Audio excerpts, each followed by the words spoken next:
What's with the bottle? Shoot the other day, but from a Zulu, Fumbu, Uzagase. Ubuyani. Okay, right, start walking. The Alungos are riding left and right. They are following the signs. Maga figure out since Barababa man. Korkot Lobul and all Vulalit.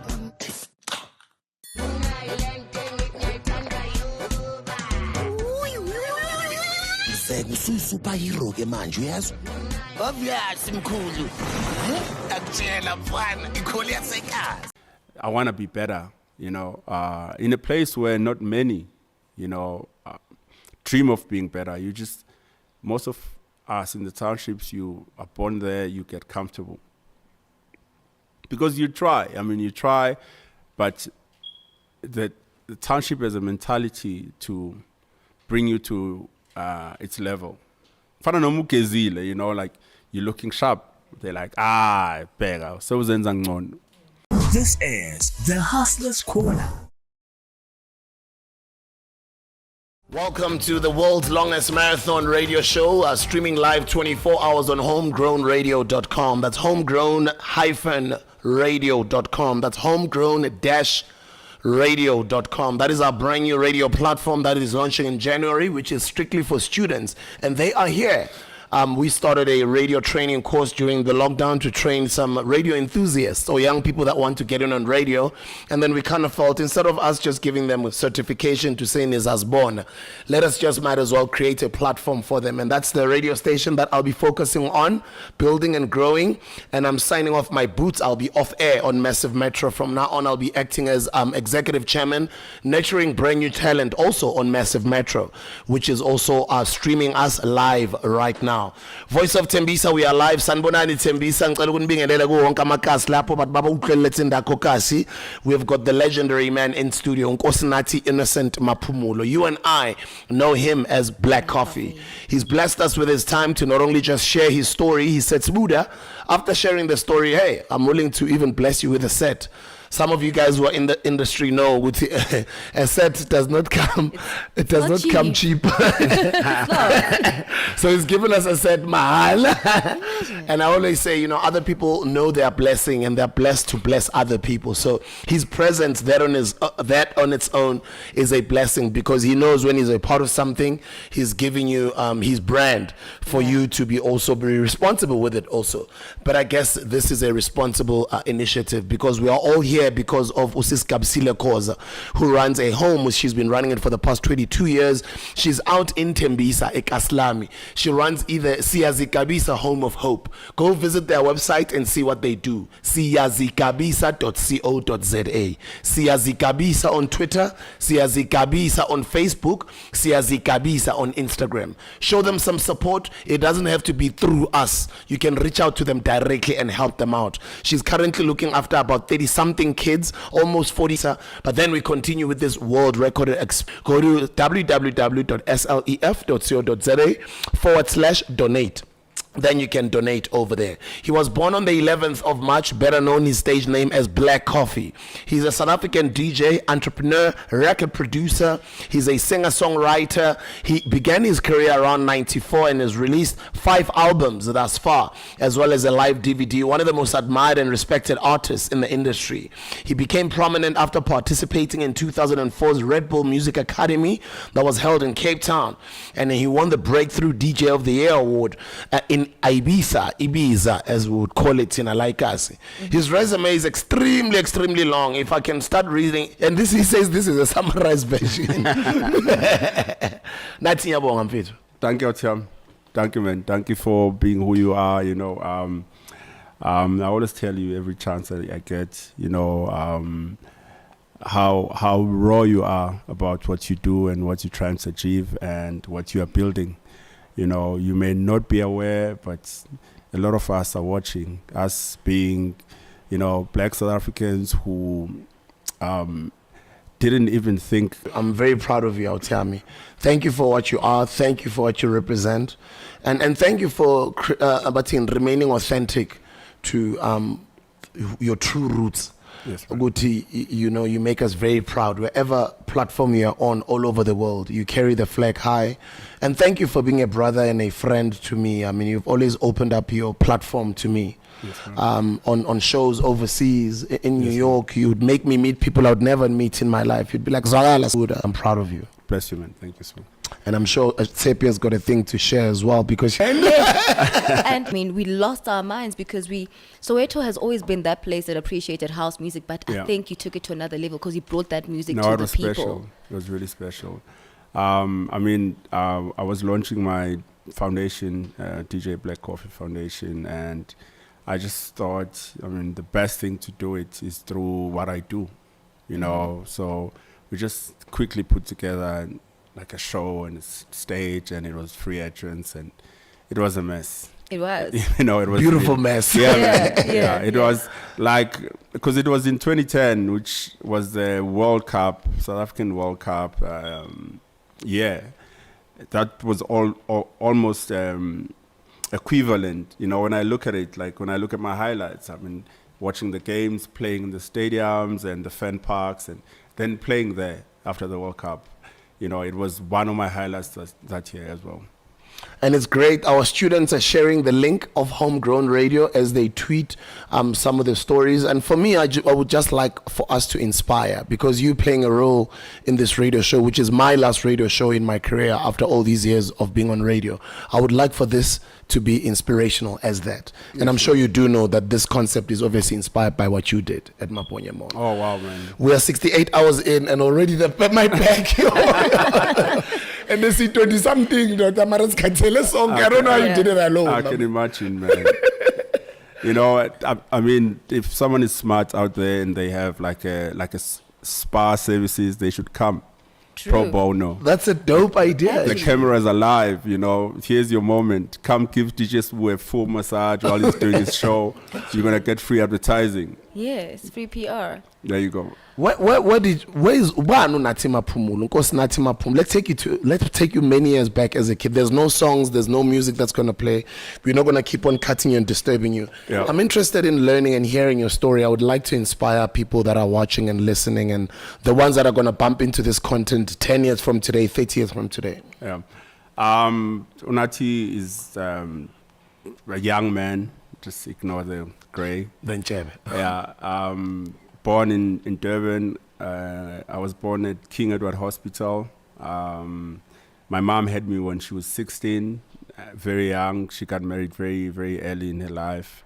And I think 8 years later, she got divorced with my dad. And so we were moved to the Eastern Cape, Meltz to stay with our grandmother.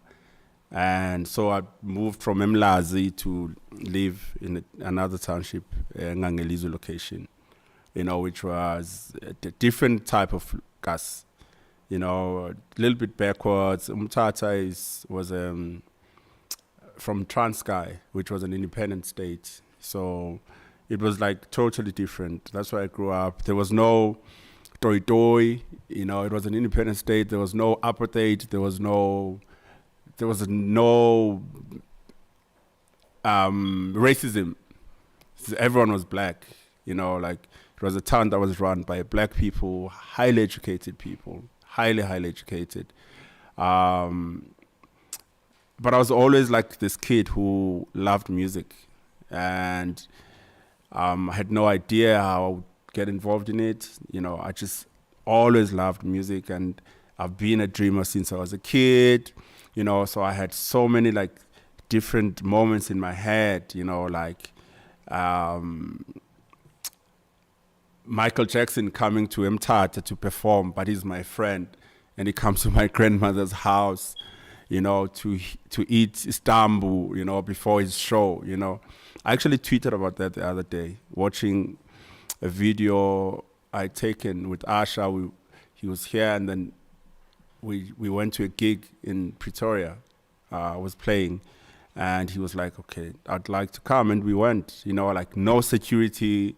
We just got in a car, and, you know, and I thought like this is actually what I used to dream about, you know, like big American superstars coming, and we just hang out, you know.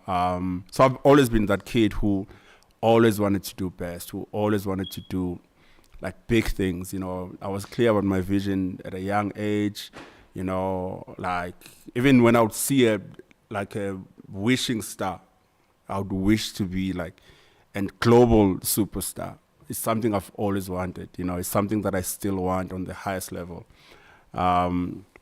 So when opportunities came in music, like in school, they introduced music the year that I was there in the junior high school as Mel. They were like, oh, we have a new teacher who's going to teach music. Any students who want to be in a music class, you can come through. And so I went to that class. This is Standard 5, you know. So we were a group of like music students from that class, and then we finished Standard 7 as a class. And then there was no high school offering the same thing. And we were this group who still wanted to study music. And we literally like went to the nearest high school, spoke to the principal, told them that we were studying music. Is there a chance that you can get a music teacher so there can be a music class in the school? And he made a plan, and then there was a music class in high school as well. So we were the same, like, so we were friends from Standard 5. We moved to the same school.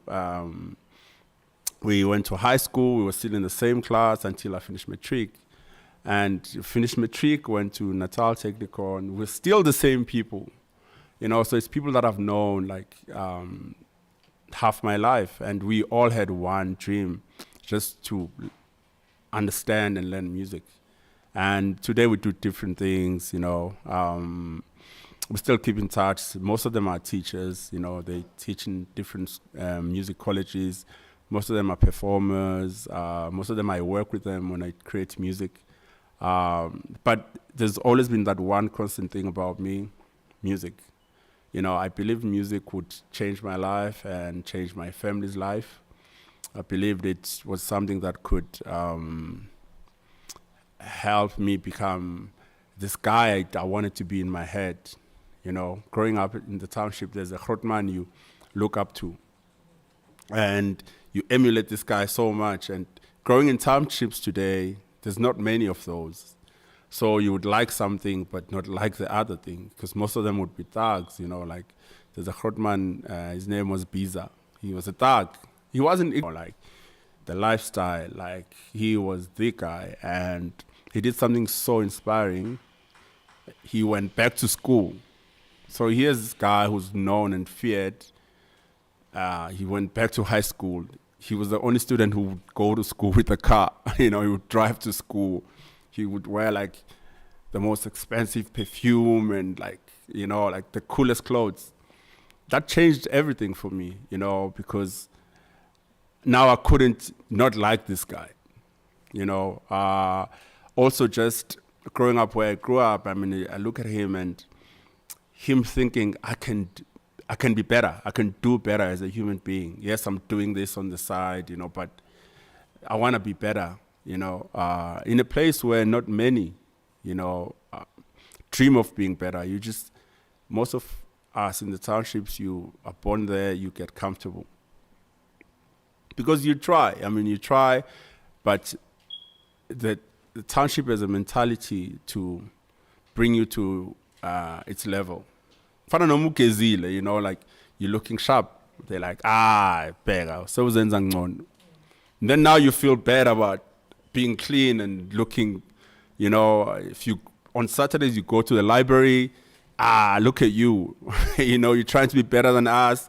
Yeah, you think you're an intellect, and, you know, there's a way that it kills your spirit when you're there. It's like when you are like everyone else, everyone is comfortable. You know, the minute you start bettering yourself, you know, and here's a guy who used to be known, you know, to be selling drugs, you know, like going to school.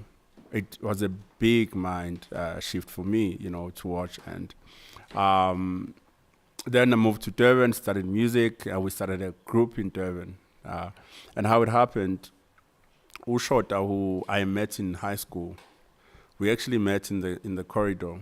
I had him speaking Zulu. This is, I mean, Mthatha, everyone speaks closer, and I had him speaking Zulu, and I was like, wow, you know, where you from? And so we became friends, you know, based on being from, he's from Ntuzuma, I'm from Mlazi, and we became friends with him. And so when we finished school, the year after I went and did bridging course, you wouldn't just jump onto first year. So I was doing bridging course, and he took a gap year. And one of the things I really wanted to do was to learn music production. But only second year students were allowed in the studio. So I saw everything, the singing, learning about arranging music harmony and all these things. I just wanted to learn how to be a producer. And I was also interested in film music. And I couldn't yet wait for 3 years, to get into the studio. So I used to go and sit and watch seniors work, which Demo, who was also a member of Ishana, he was a senior, he would be there. And I would watch, okay, this is how you switch on the studio. This is how you record, you know. And one day, the devil spoke to me. I'll call it a devil because I walked in and I took the key. While everyone was working, I took the key. I went to Locksmith. I made a copy.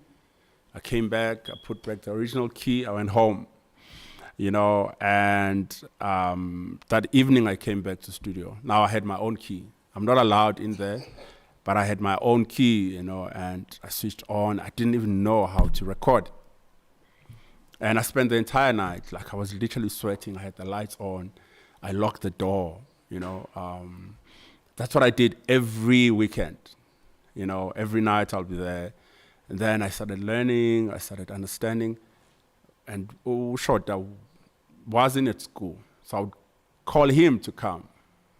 Then we would make these songs and he would sing, you know, in studio. And we were just creating whatever that we could, just the two of us, you know. We spent so much time in there. I started learning the equipment and, you know, we would make these songs and we would listen to them. We were so proud, but the songs were bad. You know, the music was terrible. You know, it was really bad. You know, and so during the week I'd play the songs too, because students knew, you know, they knew. Like, so Demo was one of the people I was playing the songs to, and he was like, your keys are out of tune. And he was a piano student, so he was like, maybe I can come, you know, which was good because he's allowed to be in there, you know. Then we started jamming with him. Then we started making songs that made sense, you know. And then the school paid attention, you know. By then I was mastering the studio, like literally, like even the lecturer would be stuck and they would call me, you know. Because I knew, and I wasn't allowed in, but I knew everything about the studio, you know. So we made so I was doing first year now, I was doing bridging. We were all students, and so we made our first EP. We got a recording deal. So what used to happen, there used to be like workshops where lecturers would bring professional musicians to come talk to the students, you know. And one of the lecturers' name was Susan Berry, who played keyboards for Mamu Busimhlongo's band. So she used to bring Mamu Busimhlongo, you know, and so she'd come and talk to us, and, you know, and then Susan was like, you must listen to their music, you know. They're doing some cool music, and she loved the music. She introduced us to Robert Trans, who I think Rude Boy mentioned. That Paul was talking about, yeah. Introduced us to him.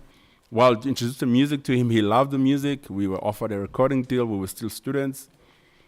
You know, big thing for the faculty. They'd never had students getting a recording deal. So we were the first kids to, while studying music, got a recording deal from the UK, got signed, he flew down, he met the lecturers. It was a big thing, you know. We went to record our EP proper. I mean, the school was very supportive. They gave us time off to go record. And that was the beginning of like my professional career with the group, you know. And fast forward, we did all we could do in Durban. I mean, as a group, we did everything. And we just felt like we hit the ceiling in Durban. You know, we were a big regional group, you know. Yeah. And we wanted to be like nationally recognized. And so we decided to make a move this side. But we were not done with studying. So we could only move to Pretoria because they were offering the same course, you know. So. And that is University of Pretoria? TUT. Oh, TUT, okay. Tshwane University of Technology. Yes. The campus on Church Street. Yeah, in That's town. where the music department was. And so we went there, we were studying music there, and the environment though was different, you know, because they didn't see us coming up, you know. We came as superstars to them. So there was a little bit of pressure. There was no support at all. It was just different. So trying to balance doing gigs, traveling, and school became a bit of a problem because they didn't understand that, or they didn't want to understand it. And then eventually I quit school, you know. I quit school also because I left home saying to my mother, I'm going to Joburg, who she like, why would you do that? You know, who's going to support you? Like, what's the plan? You know, I know what I'm doing. And I mean, we had done like a good publishing deal with them. We had saved up money, you know. So we found a place to stay. We paid up the place for the entire year, you know. So I was like, we have a place to stay. We're fine, you know, we covered. And now a year is up. There's no movement, there's no money. I kept phoning home when I need rent. I phoned my sister, I phoned my mother, I phoned my sister, you know. And I'm sure that they're on some mind at There you go. You know, so I was at that point, you know, and then I remember one day I had a terrible day at school, you know, with one of the lecturers, Mark, who was the head of the department. And he was really like giving it to me how I'm not focusing and, you know, this Shana thing is taking too much of the school time and, you know, and so I walked home like quite upset. And on my way, just before I got to where I was staying, there was a telecom phone. We used to use like cards. I had like a card with some money. I just put a card in. I called him. I'm like, I'm done with school. I'm not coming back. That was it, you know. Because I was also at crossroads where, do I keep phoning my family? I have money now. I'm owing school some money. So am I going to pay rent or am I going to give it to the school? And the school just gave me, you know, like a hard beating. So I had to make a choice, you know, and I felt like I was failing in school. And I needed a place to stay. I needed to stay here. You know, I needed to stay in Gauteng, so to say. So I quit school. I think I had like 2 months like, doing these odd gigs, and 2 friends of mine who used to own a record shop, Cisco and Chrysos, were like, well, if you want to come work, sell records in our record store, we're not paying much, you know, but, you know, you can do something. And it also depends on how many records you sell, you know, like, and I was like, okay. So that was my first ever job, you know, to be employed by someone and had to wake up and, you know, and that was my first job. And that's why I've actually never had another job. I don't have a CV. I've never made a CV in my life. You know, ever. They look like I've never made a CV. Mama leg is called. Yeah, I've never had a CV, you know, because it will write matric and that's it. Yeah. You know, even college dropout doesn't work, you know. So I started working there. I think I spent like about 2-3 years there. And then I think it was time. You know, I started working on my album. I started doing these bootlegs and remixes, you know, in between. Robert gave me a project to work on, to remix some of Meltz2000's catalog. You know, he gave me an equipment, so to say. He bought me a computer, you know, preloaded program. Then I started working like full time. I started recording, you know, started experimenting with like local stuff that was out. I used to just like do random bootlegs of what was hot, you know, like Samat Robert dropped an album then. I did a lot of like bootlegs. Simpiwetan, I did a lot. You know, I did a lot of those things. And I took it as, because I've always been a DJ. I think I started DJing maybe when I was 14, you know, so in all this I'm DJing. Like when I'm a jazz student, I'm DJing. You know, when I have this Shana thing happening, I'm DJing, you know. And this was helping me understand that side of things. Doing these bootlegs, I was creating songs that I can play in my sets and learn how to create music that I can play. Because Shana was more, we would do original version of things, you know. We would do like B-side, you know, like not club stuff, you know, like, so this was like new for me. So I created a lot of these, and even Tandis was Gwanede, you know, the remix.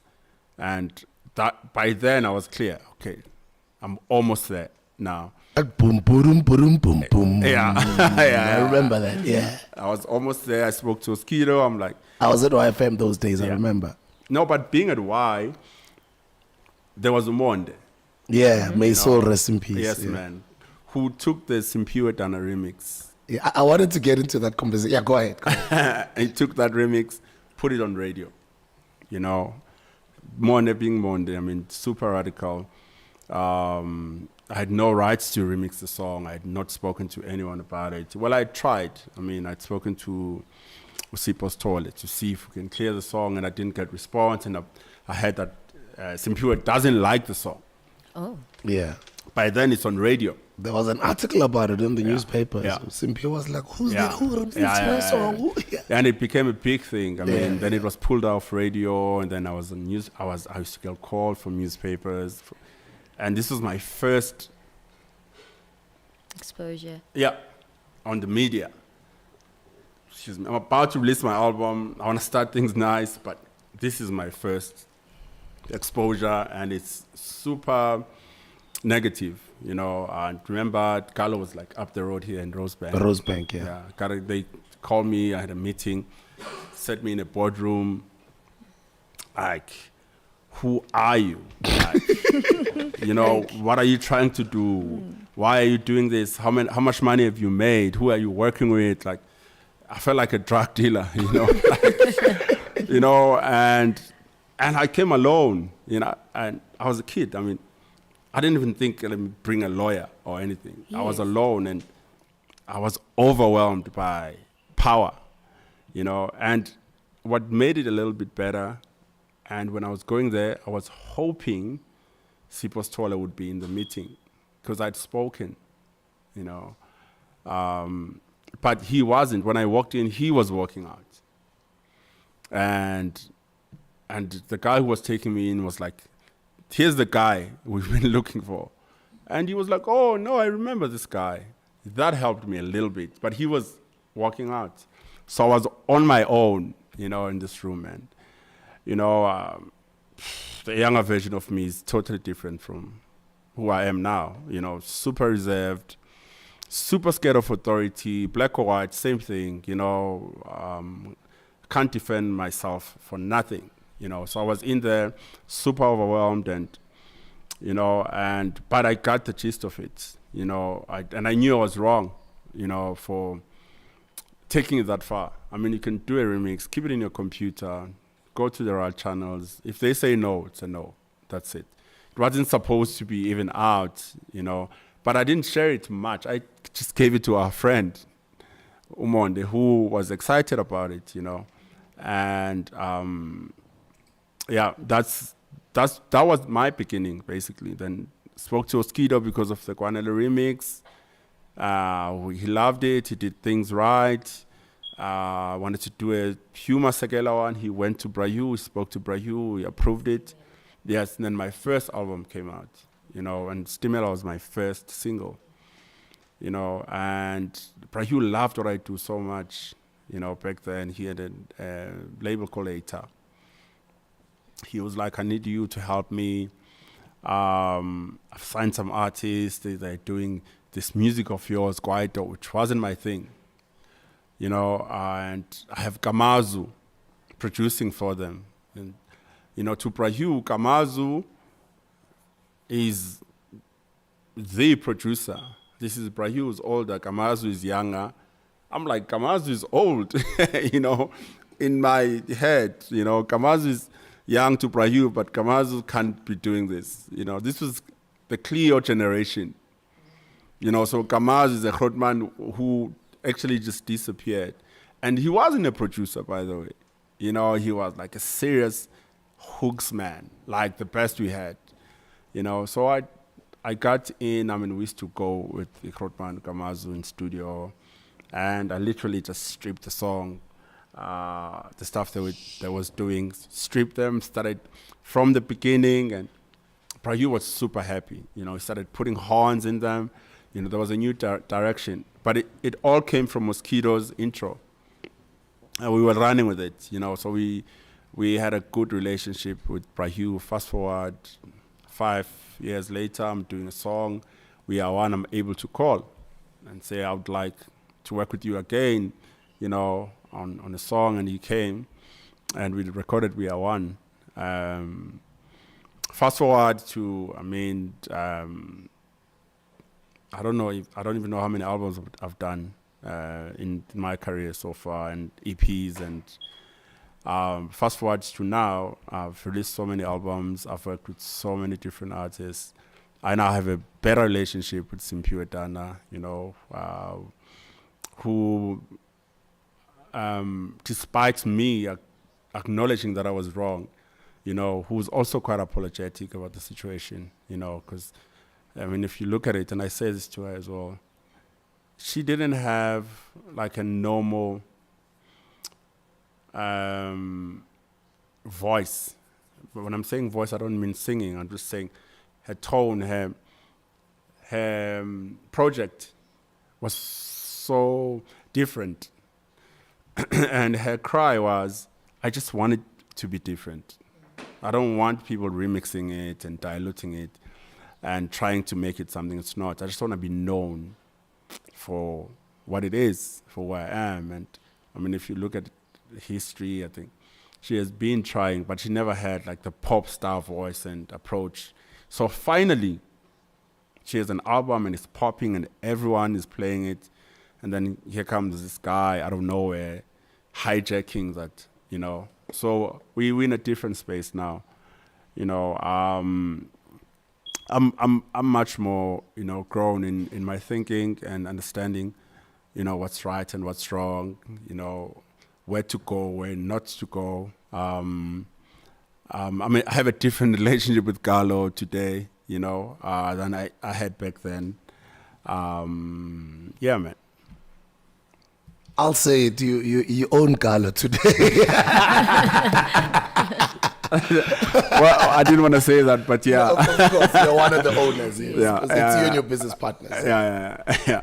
And it's an incredible thing because you've always, though, kept it authentic. I think everybody, and it's quite interesting that you bring up that conversation of the pop star and the artists who not go the pop star route, as in our space, as DJs. Yeah. Us, we were more like commercial, Nabo Clio, we just all went hits and we just want...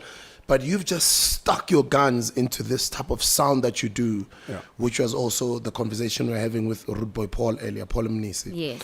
You were the conscious direction or route. Where did you get that imbewu iphuma kuphi? yokuthi ube African, yokuthi ube conscious, yokuthi ube that person that Tribal. African as much as you can, because you've always been that from the beginning all the way till today, and you've always stuck your guns in that space. Yeah, I think I'll credit Shana. I'll credit Shana. I'll credit Meltz2000. Spend so much time just listening to her catalog. I mean, being included in their world, you also just wanted to know what they were doing, And Robert had a different vision, Being an outsider, he had something we didn't even hear as locals, So he came and he was recording the Bushmen of the Kalahari. He signed the band, the marimba band from Cape Town, Amampondo. He signed Moses Mulelegwa, who remains one of the greatest geniuses, we've ever had. May his soul rest in peace. Yes, man. Man. Yes, Sure. he signed Busim Tlongo, also, who was one of the biggest things we've ever had, in this country, So being in that stable, you can't help but want to understand. And so we used to listen to the music from the Meltz catalog so much as Ishana, living together in Durban. We used to listen to it so much, and it became like a university, of our culture. And this is a label formed by an outsider, It became like a university for us to learn. And so that's why in my approach when I do remixes, back in the day, I would want to remix respecting the artist, respecting the melody, respecting, like making sure I keep, what they've done. It's not a dub. It's not you just put a little sample of what they were singing. I just always used to like honor that, and because I understood what they were trying to do, I understood what, my input would just only be like 30-40% to what they've done already, And so growing in music, from the beginning, I knew that what I'm doing doesn't exist, And even as a DJ, I've always been the different one, Promoters who started booking me would also cringe because they love me as a DJ, but they don't know if the crowd is going to love me. So I was never deep enough, I was never commercial enough, So it's like they love my mixes. I used to like make mixes and just have people playing them in cars, and they know that this guy is good, but I don't know if he's bankable, like if I can put him in front of a crowd and, but I stayed, in that lane where I knew that I only want to play what makes me happy. That's the only way I can make other people happy, if I am happy. So I'm not going to stand there and play music I don't like, because I cannot then share my vibes for real. If I'm standing there just pressing play and I'm not happy and people are going crazy, I'm not going to sleep well at night. I have that relationship with music, so I wanted to play music that I love first and make it a thing. So till today, the folders that I create, if you go through my stick, it's gonna be songs that I truly, truly love. When you come to my show and you watch me play, you will see how happy I am. Because it's for you to be happy, I have to be happy. So it goes with the music I make. I'm quite strict on that. Like, it has to make sense to me. And so it's not an instant fame thing. It's a long-term thing, and it's one of the toughest things one can do, because you can spend so much time building to a crowd that actually doesn't get it. And when I look today at people that follow me, it's people that really, really follow me. So I have people that really, really follow me, and then I have people that are like, yeah, he's okay. I'm one of them. I follow you all over the world. I'm there. Coachella, I'm there. And some would be like, I don't get the hype. And then those who understand will be like, it's okay. And the youngsters, Abu Camelo, they'll say, You know what I mean? They'll make those jokes. And it's like, it's okay. It's so cool, they'll It's understand alright, one day. you know. And I'm so happy to be in the space that I'm in. Actually, I saw that video, you know. It's funny. It's extremely funny, you But know. it's understandable. What's also crazy about it is he was doing a show last week in Rustenburg, you know. And I've never met the guy. Yeah, I never met him. I mean, I know his work. You know, when he was playing on Lockdown, I made sure I watch him. And Talented young man. he dropped a fire set. So Oh, he's amazing. tweeting about it, you know. I mean, from the beginning, there was like mixed feelings about Amapiano and, you know, and people were attacking, and I was full on. I remember this producer from LA. He's a good friend, actually. His name is going to come.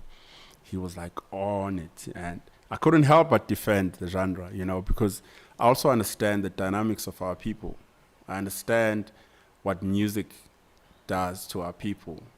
You know, I understand if Ukabza blows up, what it means to his family. You know, or Maporisa, what it means to Ukabza and everyone else that is going to carry, you know.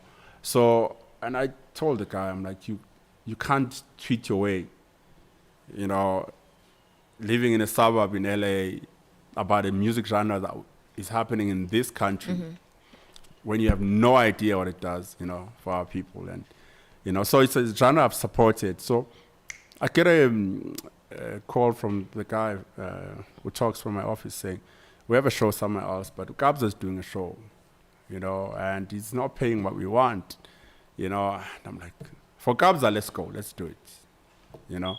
So I went, and even when I met him, I'm the one who asked for a picture. I'm like, come, let's take a picture. Yeah. You know, and I put this picture up. I think yes, I saw the picture. it's one of the biggest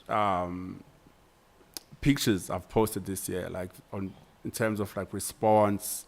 You know, I posted, I finally met this guy, you know. So then I'm assuming we're so cool. Yeah. You know, like if you unpack the story, I'm assuming. And then last week he came to our gig at Deep in the City. I'm like, this is my guy. Yeah. And then a day later I see this video. But it's okay, man. Yeah, no, because I mean, I'm so grown. I'm like in such a different space, and people have just been fitting it to me, but I refuse to comment. You know, I'm like, it's fine. It's okay, man. Yeah. You gonna say it. Yeah, You gonna yeah, say it. yeah. But also not to, at some point, once young. Yeah. And we never understood our Grootmans. Yeah, of course. You know? man. Yeah, And then of course. as we gotten older, we were like, oh, Now you get this it. is what, now we get Yes, it. You know what I yes. mean? Yes. The time will come. Yes, yeah. yes. No, I agree. Let's go back to when you released your first album, self-titled Black Coffee. Yep. When you featured, notable artists, Bothandiswa Mazwai, the late Busi Mhlongo, late Hugh Masekela. Yeah. You then came up with an idea to create solistic music. Yeah.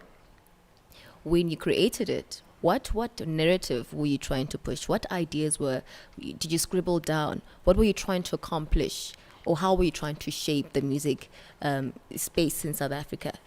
I actually did scribble it down. I was at a space where I've seen everything happening, guys who came before me, what fame has done, what kind of money they made, and the kind of mistakes they've made. And being with Shana, I knew the mistakes we made as well. I mean, being signed to a label and eventually going to Robert and saying, we would like to be released out of the contract. And he was like, no problem. So having that kind of understanding then I couldn't be an artist on my own who goes and sign as an artist again to someone else. Mm-hmm. So at first, solistic music was a home for Black Coffee only. That's what I wanted to do. I wanted to own my masters. I wanted to have control, of my product, the way I was with my first album. No one told me, I don't know if number 7 is going to work, because I knew what I was going to create didn't exist, so I had to carry the entire vision of my album. And through having my own label, I'm able to then just come with a master and say, I'm done, which is what happened, you know. So my first release was through Kalawa, through a licensing deal, where Solistic owned the master, you know, was the label that owned the master. And fast forward then, started seeing talent. You know, like I have a structure, because even then, I created a structure for myself. I had an office, I had someone working there full time, like fully employed, just to look after me and the label.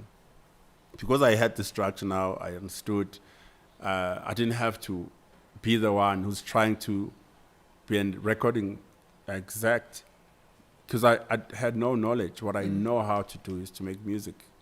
And I wanted to grow the label, you know, so I had a label separate from what I do. Started growing the catalog, you know. First artist was Dumelo, was at YFL. Yeah, we used to work with him at YFL. Yeah, and then there was Tulo, and then, you know, it grew with other people. And so it was an extension of what I was doing, but it was totally run by, you know, it was run independently of what I do, yeah. When you started to, actually, tell us about the first trip you took overseas. When you started to play internationally, you know, why did you also bring, you know, your distinctive music as opposed to just playing something you think the crowd might want to enjoy, something that is more global? Yeah. There's two trips, you know, and I'm saying two because they're different and they both contributed a lot to what I am today. One was through what I did, Sue mentioned earlier from the bio, the Red Bull Music Academy. Yeah. Mm-hmm. So I had this relationship with Red Bull, and there's a festival in Barcelona called Sona. Big festival. Red Bull has a stage, and there's two types of Sona. There's Sona by day, which is in a different venue. It ends, I think, at 10 at night. There's Sona by night, which is in a different venue, which is the main show. So Red Bull has a stage on the Sona by Day venue, and they invited me to go play. You know, at the time, I used to play records, and CDs started coming in, so I had a small patch of CDs that I was carrying. So I flew to Barcelona, connected in Madrid, landed in Barcelona. My clothes were missing. My record box was missing. Yo. So this is my first international. It was the days of the vinyls. I had my yellow, like flight case. Yeah. Gone. And I had one day, you know, I had this small CD patch, because CDs were new. Some of the songs are there, you know, so I kind of like spoke to the Red Bull guys. I needed time. They always have like setups just to use CDs and understand and see the music I have, so I can at least, you know, play a decent set, because most of my set was based on the vinyl, you know, and I had good, you know, collection. That was my first gig ever, you know, and I think I did well, you know, with the set. And then the second one is, I got invited to play in Paris, a club called De June. So this was my first gig. Mm-hmm. Even if it was paying 300 euros, but it was the first gig where I'm invited to play, I'm headlining, you know,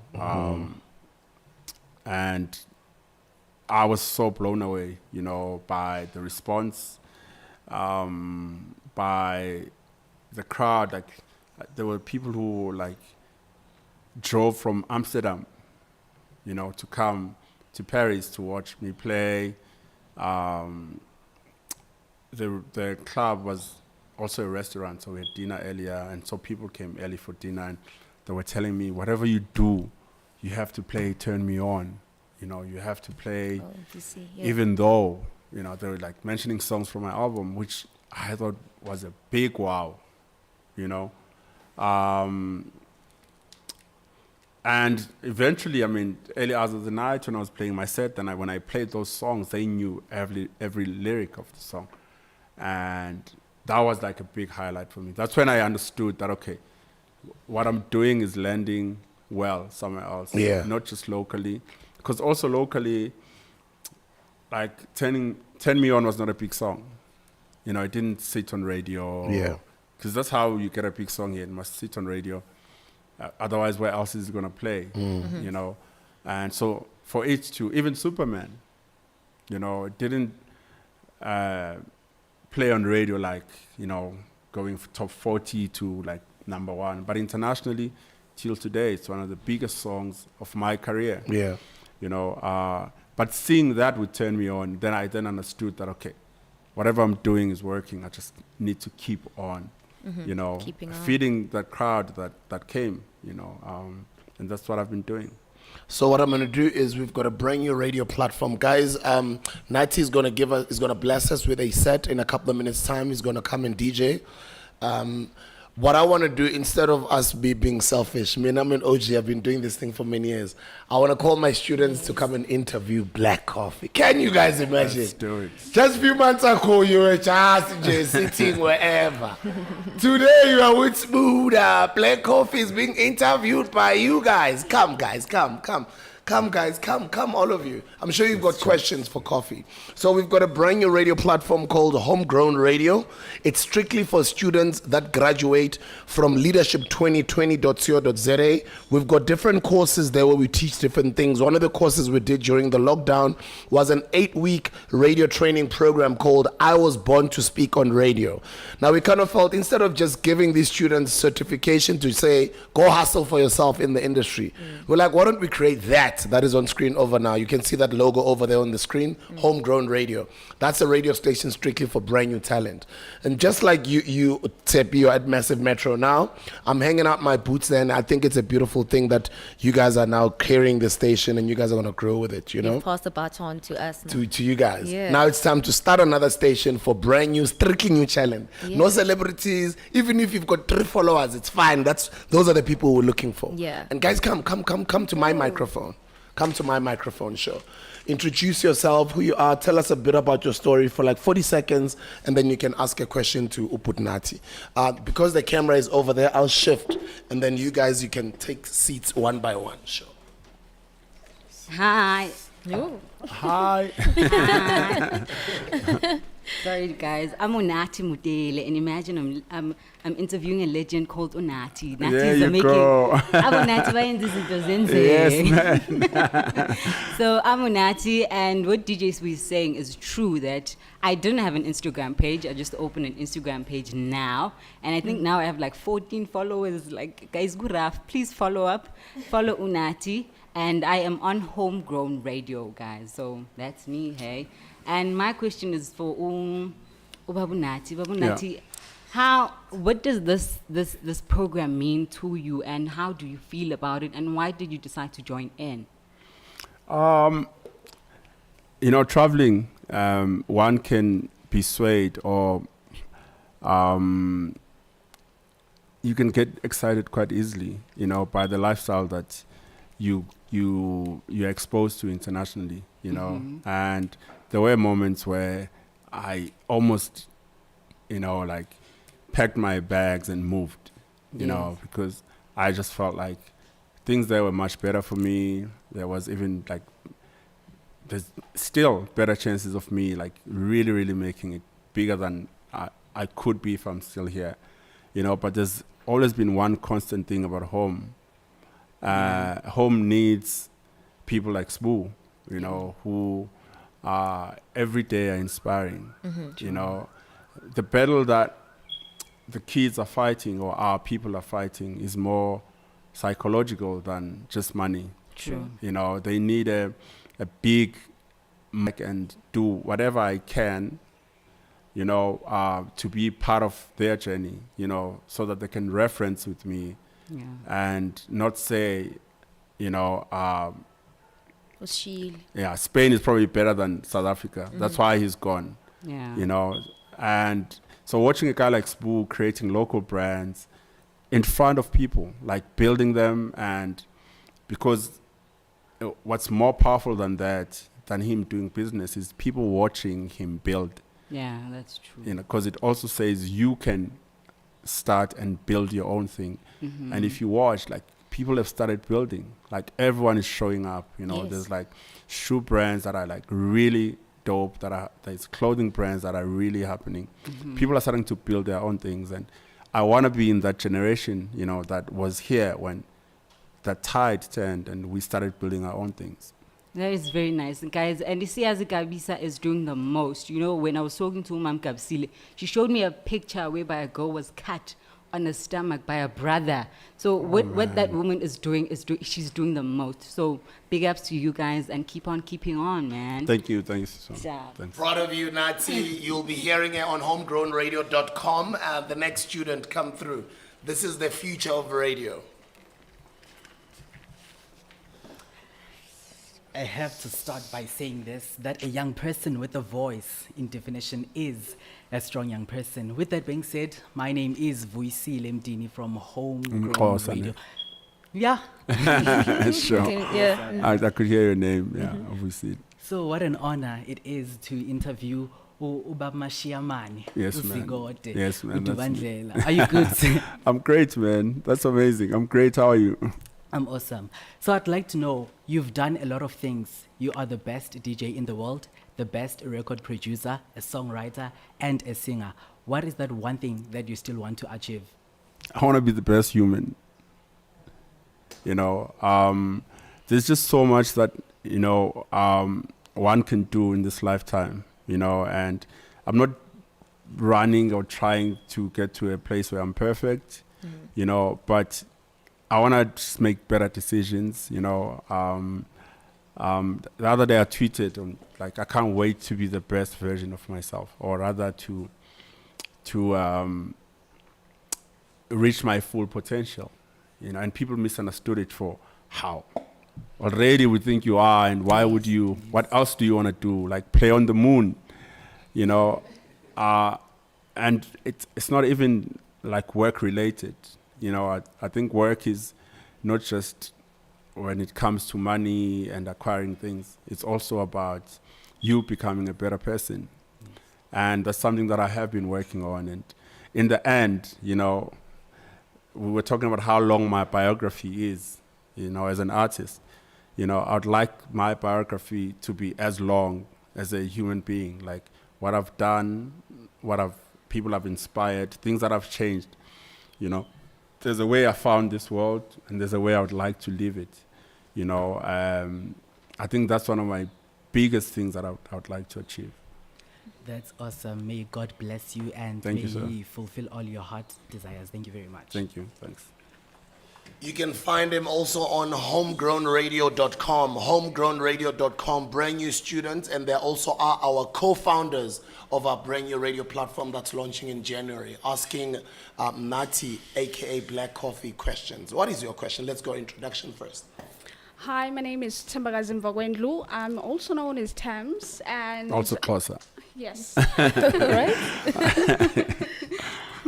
So yeah, it's an honor really to be a part of this experience, especially being it the longest marathon.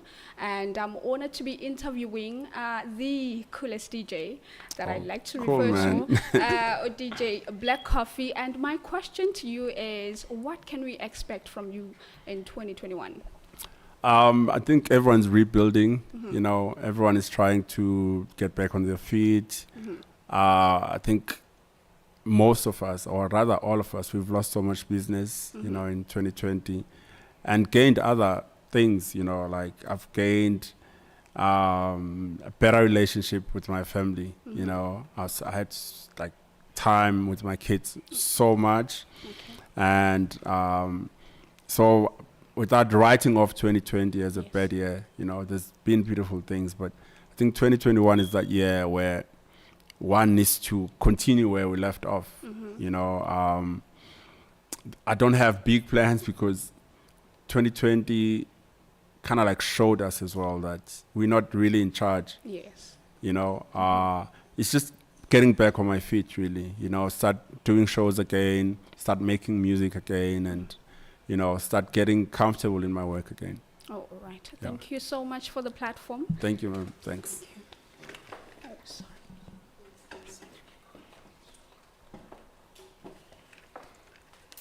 Molweni. Dumelang. By the way, I'm not Sotho. Oh! No, she really got me there. The time is exactly 4:30, and you are still tuned in on Homegrown Radio with myself, Lungi Lenjangase. And you know, we just got an opportunity to interview the great Black Coffee. I mean, you know, when I woke up this morning, I know this is not church, but something just came to my mind.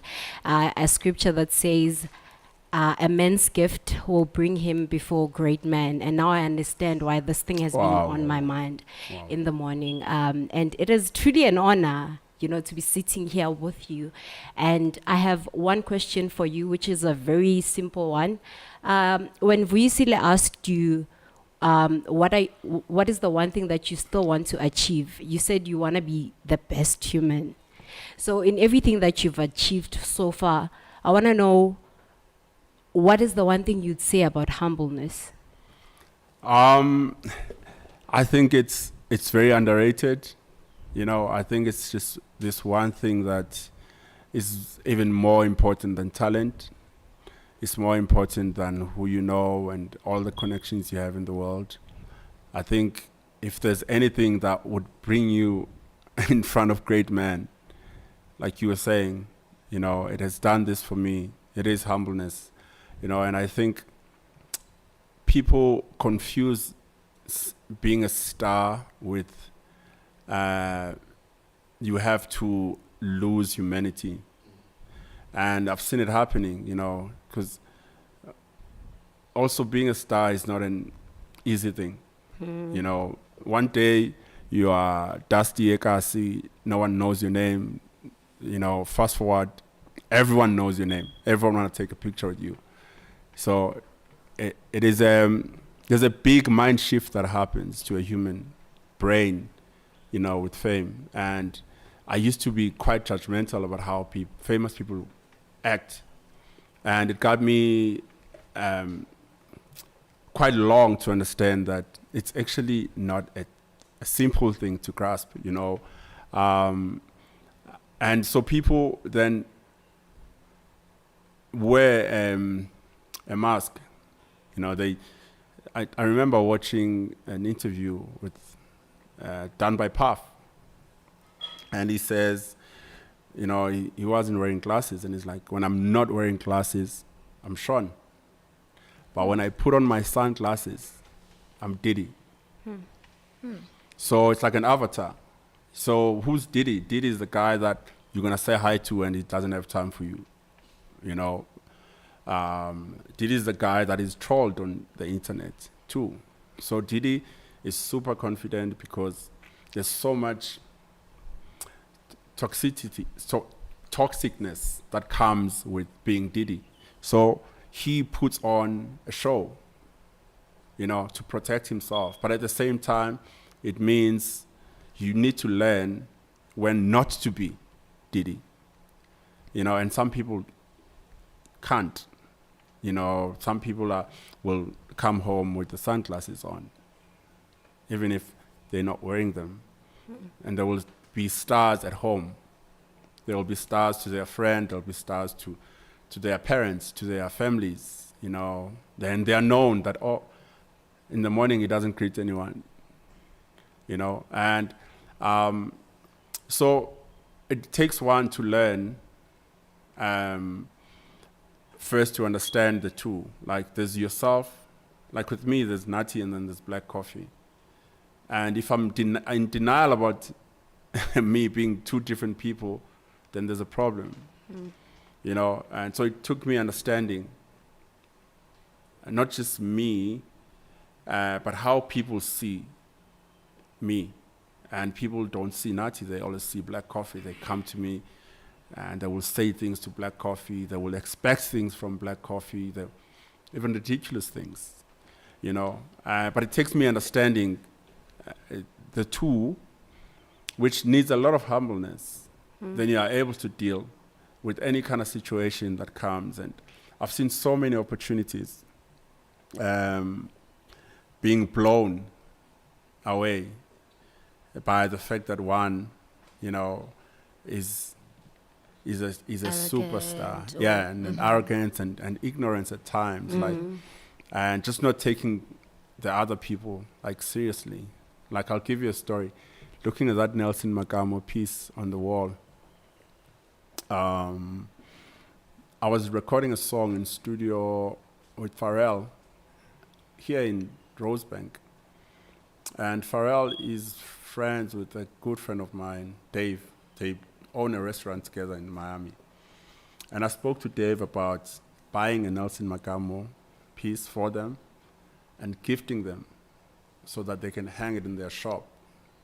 Because I understood what it could do for Nelson if it's in their restaurant. And so I told Dave, Pharrell is coming. When Pharrell gets here, I'll give him the painting so that he can go back to Miami with it. Cool. We're in studio. I'm like, Nelson, please don't let me down. I need this painting. Nelson had the painting ready. He wraps it up. I sent my driver. It came. We're recording in studio. The painting was on the floor, literally against the wall.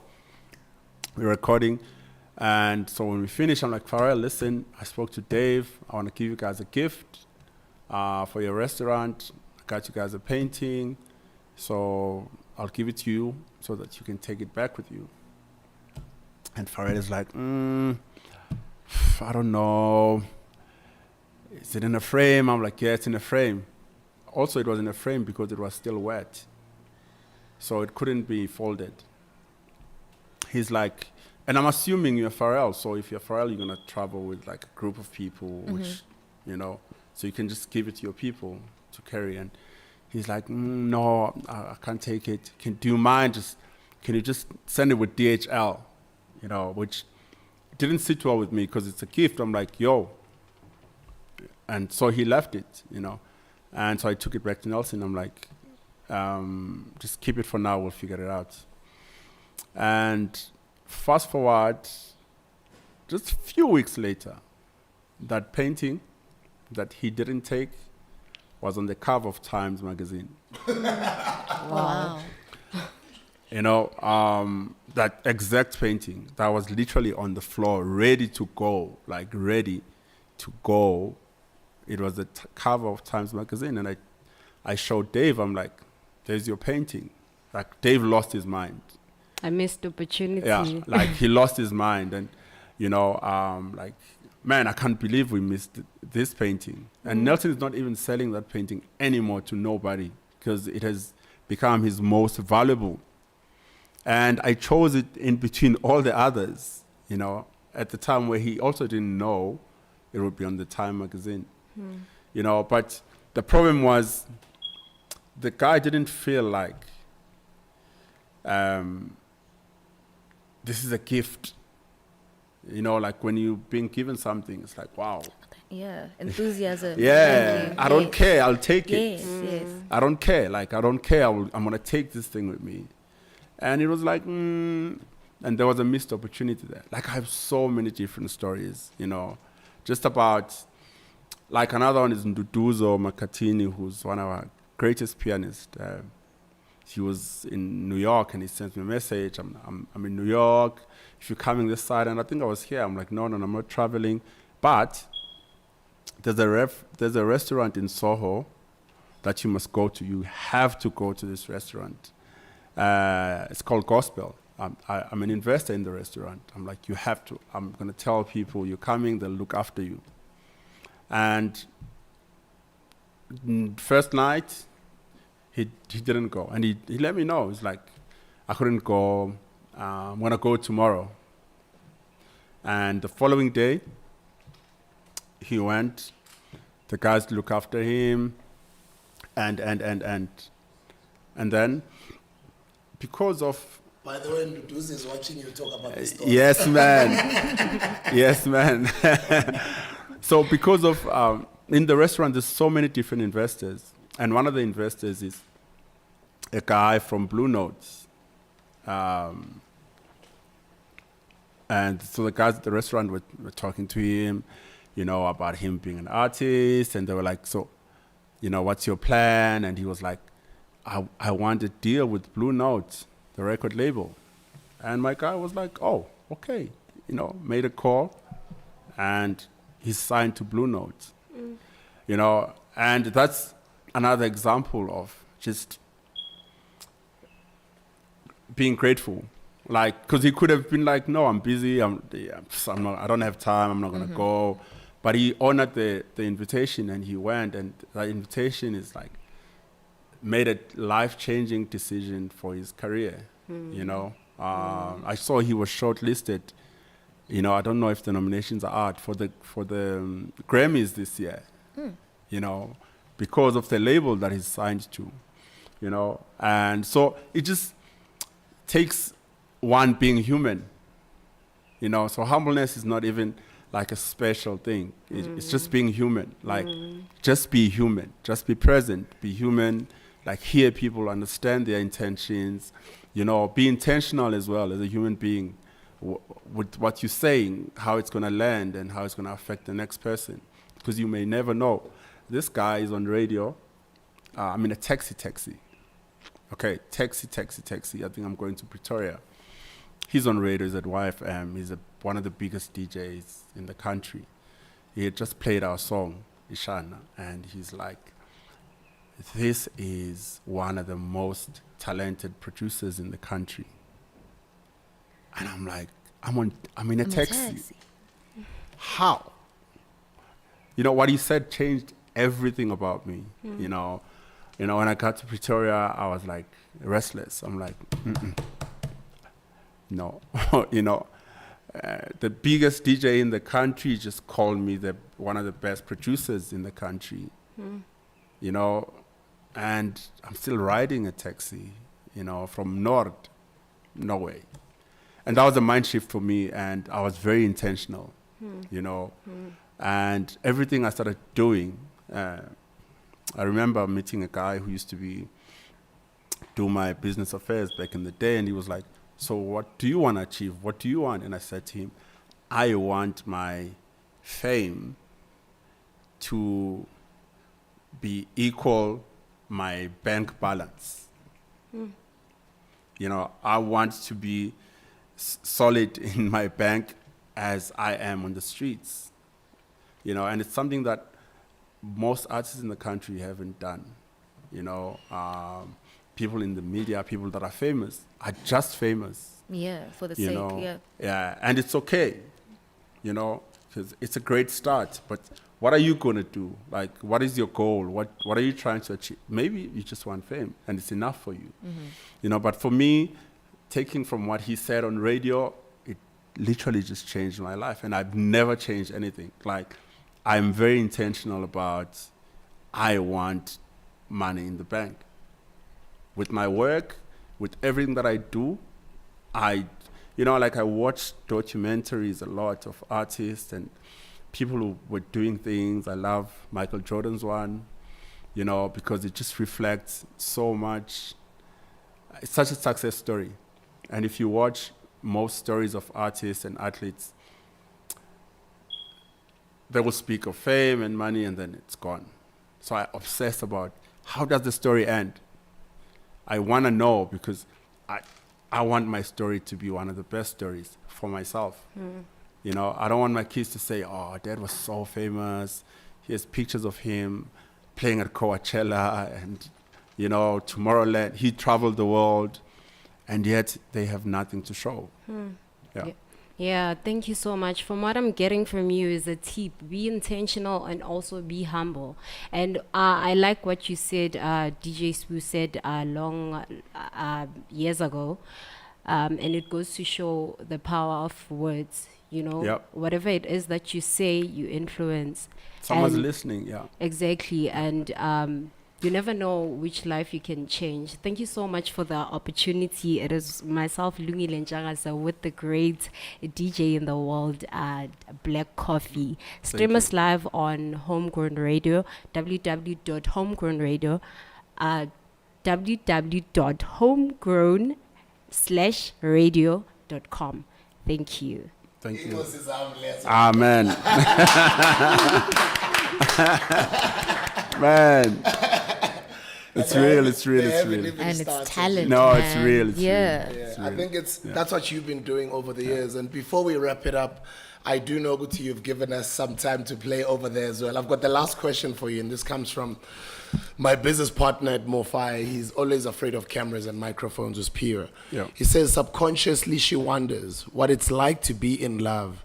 She wants to be in his everything, but her pride relents too much. Yeah. In another lifetime, she'll lose control, and she'll give it all and leave room to grow.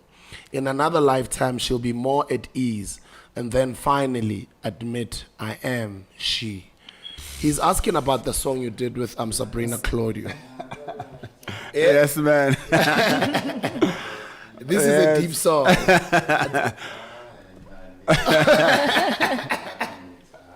I'm she. He's putting it in the background. Yeah. Hey, man, putting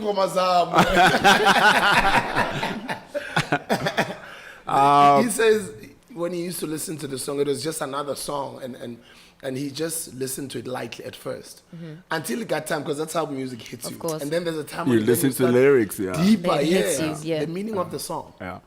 Look, Sabrina is one of my, I'm such a big fan. I had an opportunity to be booked with her. They were doing an Apple event in LA, and so I was a DJ and she was performing. And first encounter, when I had been listening to the music. So I was with my manager, the management was there, we spoke about doing a song. And fast forward to probably a year, I was in LA, we went to studio. Literally, we had no concept. I was sitting, programming the drums, and she was writing. We built the song up, in studio, real time. And there's something that I do when I work with artists, I allow freedom, because I choose battles I can win, so I choose artists that know what they're doing and allow them to be, and the song is a reflection of the space that she was in at the time when she wrote it, and so I allowed it to be what she wanted it to be, lyrically, and when we had a little chit chat, and it was about how she's been afraid of just giving in love, and the worst part, it happened at the time when my divorce thing wasn't public, but it was the height of it personally, and she was looking for love. I was running away from it. Basically, we're in different spaces, but still I couldn't be negative towards love. Still I could allow her, to be in a space where, she was expressing that, in another lifetime, she will admit that she's the girl who's afraid to be in love. So that's it. It's mostly her thoughts. There's artists that I work with that know what they're gonna say. There's artists that don't know. So we sit and we create and we work on the lyrics, and even locally, like Zonke wrote Gardens of Eden. Love it. Yes. I had nothing to do with the lyrics and how she wrote it, because she knew the message she wanted to convey. And then Superman, we crafted Superman together in the studio, back and forth, try this, use this, so it's different songs and different approaches depending on different artists. And Sabrina, I can't even take credit. She wrote that, and it's a beautifully written song. She's amazing, by the way. I'm also a very big fan. Before we let you go on the decks, I'm sure she's got a last question as well. Yes, in closing, from Unko Sinati, from Ngangilizwe. Yes. Mtata, from Mlazi also. In a retrospect, what would you say are the lessons as you went along on your journey that you have taken with you in order to then create what we see today as a Black Coffee? Because I want our listeners to be inspired to hear, the little jewels of knowledge that you have to give. Everyone has magic inside them. whether you've been told or not. And that's also a difference between my kids and the kid that I was. I tell my kids every day that they can be anything, something I was not told.